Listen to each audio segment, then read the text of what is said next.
Greetings, Doctor. Model 7.0 returning for repairs.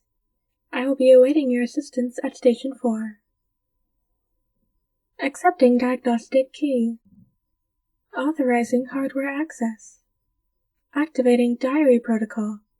A summary of recent events will be orted for debriefing purposes.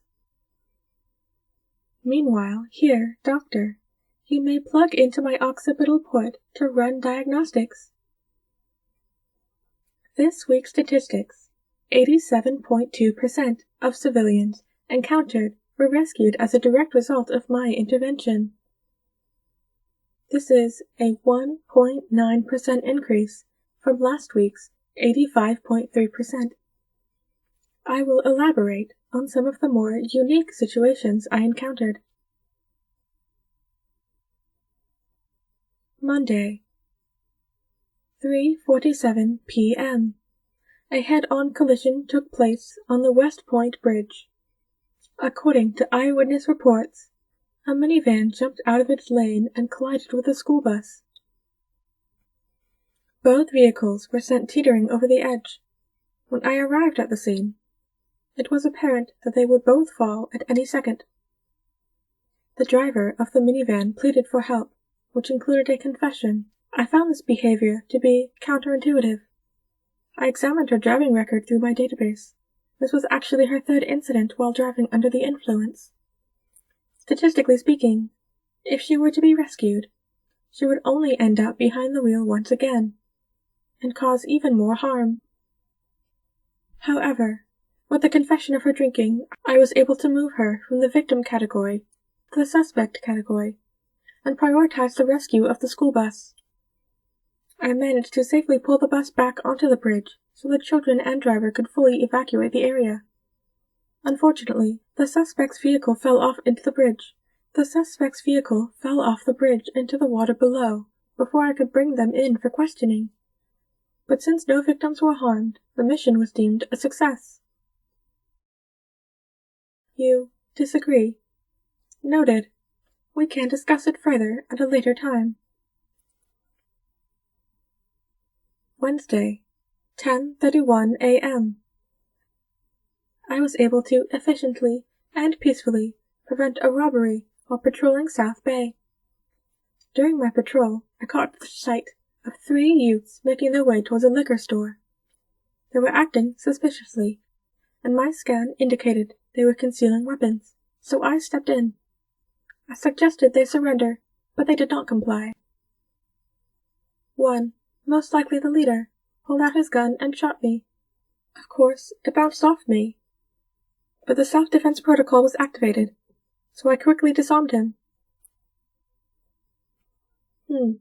Is that a joke? No, I did not remove his arms from his body. That kind of excessive force is not allowed by my programming. I simply grabbed both of his hands and applied enough pressure to break 6 of his wrist bones, that he could no longer hold any valid weapons. Disarming is just a figure of speech. The other 2 ran away together down an alley. I used my boosters to catch up to one of them. There was a slight miscalculation, but the bruising and congestion from the wall I slammed their face into should heal soon enough. For some reason, the last delinquent began to panic. He attempted to run down to another alley, but he was too distracted to notice the busy street. A taxi knocked him into the air. There was an audible crack when he landed. The would-be robbers were dealt with before they could harm anyone. Another success.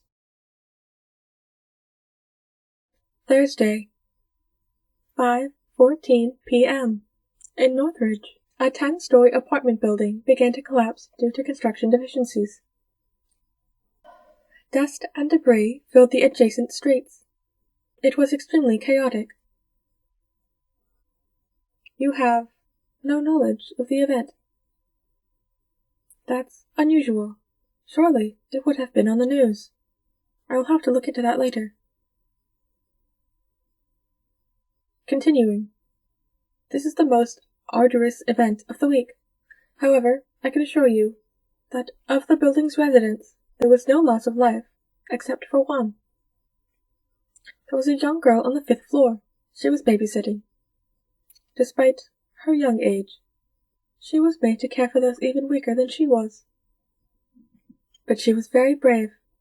When the building started to shake, she quickly gathered the children and led them down the stairs to safety. But she could not help but feel that she had left someone behind.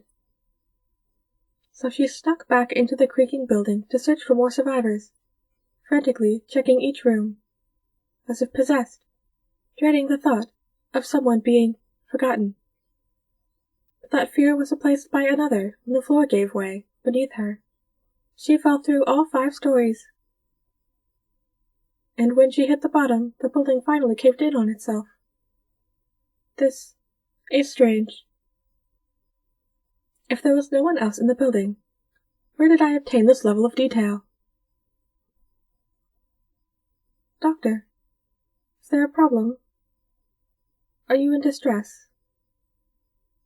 Then, why are you crying?